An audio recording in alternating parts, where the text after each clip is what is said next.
سورة التكوير. أعوذ بالله من الشيطان الرجيم. بسم الله الرحمن الرحيم.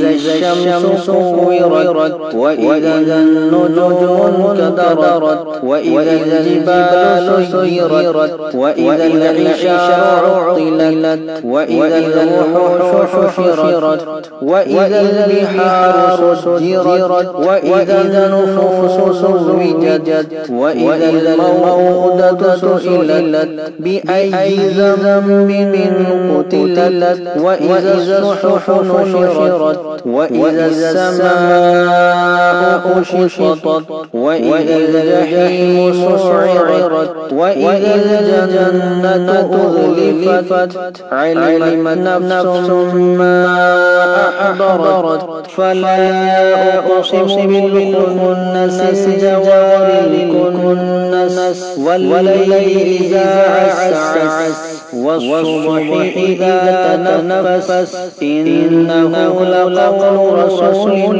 كريم ذي قوة عند ذي العرش مكين مطاع ثم أمين وما صاحبكم بمجنون ولقد رآه بالأفق المبين وما هو على الغيب بضنين وما هو بقول شيطان رجيم فأين تذهبون إن هو إلا ذكر للعالمين لمن شاء منكم أن يستقيم وما تشاءون إلا أن يشاء الله رب العالمين.